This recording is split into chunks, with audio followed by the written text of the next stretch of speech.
Hello, it's Doug, the 2-Minute Gardener. We're going to go through all the steps on how to install a vinyl fence. Now, vinyl fences have some big advantages over wood fences. They're not going to rot or fade.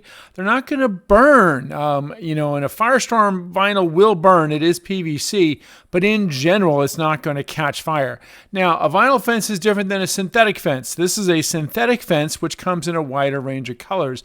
Vinyl is in general only available in white in most areas, but it has a lot of big advantages. So here are all the steps to install a vinyl fence. And this is, by the way, a 20-year-old dog-eared cedar fence that is coming down and being replaced with a vinyl fence. It actually got repainted twice on the sunny side because it just kept fading.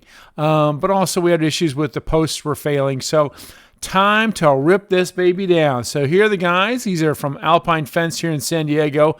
Probably my favorite fence company as far as recommending vinyl fence, iron fence. They really are, in my opinion, the best fence company in San Diego. So first up is demo the old one. And when you wood fences are pretty good. You just pull out the old Sawzall and just start cutting out all those rails, and it comes apart pretty easily. And once you get the rails out, then that enables all the panels to be fairly stacked up and removed, then it's time to start working on those posts. Now, a couple of these posts have been replaced within the last year, so they were concreted in pretty well, but the rest of them kind of popped out pretty darn easily. And once those posts were out, then it was time to actually start excavating and figuring out where the new posts are going to go. So once those were measured out, they started digging those holes. Now, some of this dirt was really tough, so they gave up on the post hole digger and got the big old gas-powered auger, and that dug these holes, because it's important with these synthetic fence posts that you need 18 inches below grade for the foundation. So they had to go down 18 inches to dig a big, mighty hole. Once you've dug your footing holes, then it's time to do your post layout. And it's important that when you're doing your post layout, you very carefully string line it to get it, make sure it's in a string line.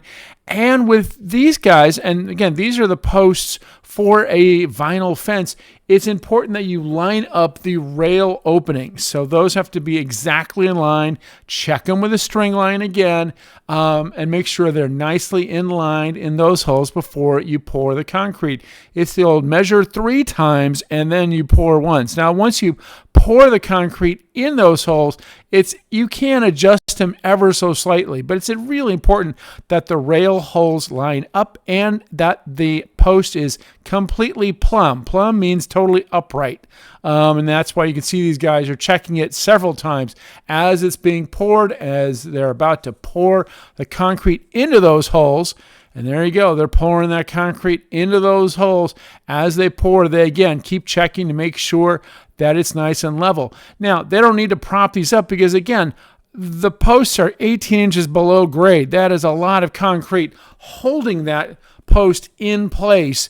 Now, in certain areas, when they have really tough situations, when they're butting up against another fence, they'll actually use a special post that actually has a metal pipe and then some sleeves, and then they sleeve the vinyl post over that. And so sometimes when you have a tough thing and you're dealing with a tree, you get all that in. So once all the posts are in, the concrete is set, it's time to do the rails. The rails are the pieces of vinyl on the top and bottom that are going to hold the pickets, as you're about to see. The nice thing with vinyl is that you can cut it to make sure it's nice and snug. Once it is snug, then they go back in with these specialized screws to screw them into the post. And there you can see the rails, top and bottom. They put the top in, but they're going to take the top off. They don't screw that part in until just yet. The next part is then you put in these little things called side strips. These serve to hold the pickets in place. The pickets are grooved, so they need a side strip on each particular post to slide those pickets in. And there's the pickets, and you can see the grooves in the pickets, and then it's pretty quick to put all these pickets in.